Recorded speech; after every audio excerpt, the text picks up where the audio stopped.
waliwo eddwaliro lya gavumenti bayita Minani Minani Center 3 munange embeera yatabuse okuviira ddala owakeke naga kalo edwaliro embeera yatabuse wiiki eno yonna era embeera eyo yawalirizza omubaka pulezidenti okugenda okukakanya embeera abakozi okuva ddala kwasiimula asikaali n'abasawo abajjanja bagamba nti eddogo liri mu ddwaliro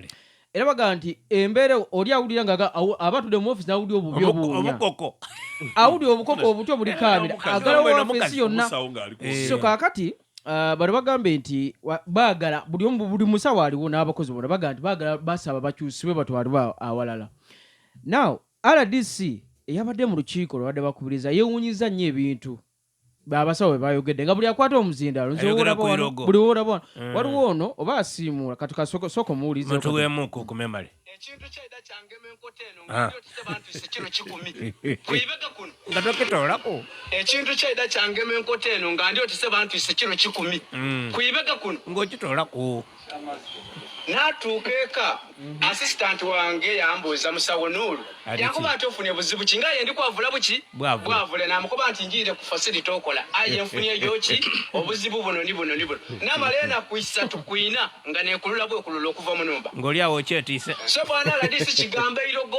kiri Eminani tibyakuzaana ekiri Eminani era tiimu de bali kukobera diri kwenda emirimu badi we emirimu ali bite mu rate protocol entuufu batuli katukali bana bato imagine fina nazo musara bali bakongera kunfwe so lwamirimu so bwana radisi ni mukundi echo ngomeke alinena aye nzobona akati katono nnyo waliwo balo yakyebeta pro bono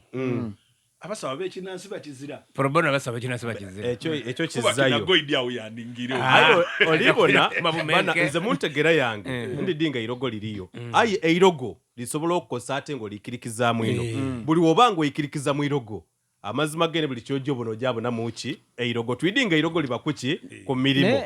okitegera ayenza amazima gene zinadema okubirivingira muki nzerazo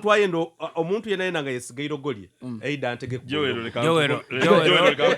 Jowero otanizanga yakusindikira omukonko gusekula emigo olibona waliwo tutyemewe nokumana nga irogo liriyo nali nti ayimawo mudofu wate nagwekigwo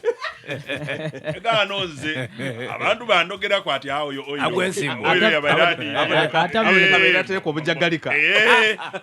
munali ntamire nasirika wabite ibanga mudofu yaida mu studio yena yagwa wena wate yagema ekintu kyali oti kiddoli kitikazananga kumataka butebekere yakigema mudofu yavana okujeka yagwe ekigo nebuuza mudofu yabalabere kyo nagwa mu luwombo kumbakanwa kintu kyona kyona tuba tukalya kada musiramu nakapachu yali ati ayima eyentebe bambeda yotina ekikwamira mutamu irogo bambeda ate yagwe mirundi giki na irogo liriyo so kakati modofu simanyi ekigenda maaso ku office nadala eza public service I mean zero offices abantu kubanga olaba buli omwaka aba tuba twakalonda speaker wano Jacob both bwe waabwe ng'agenze ku mukolo gwa omukamingi naga ndi bana office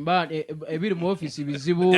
ebintu bintakula omubiri gunjo cha olaba bundo bugudde balete kudoda muonka mu mpale kati ate nga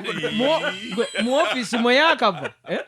mu office yakava nga twabali twakawulira abakazi ababiri abakubagana ani yoweri kati eddogo nga eddogo eroge lyongera lyona lino wakati wa Rebecca erogo liriyo titulina aligoberera ino byagenda paka mu State House nze bana mukulembeze Katonda eirogo mujali ewe ndi kwekerezaganya niwe yes Katonda tumwidi ayi ni mu Bible mu busoma mwali mu abalogo ate kuvirera lere mu Bible mwali mu abalogo sabe eirogo liri oluna kulala oluna kulwa kumeka oluna kulwa kutano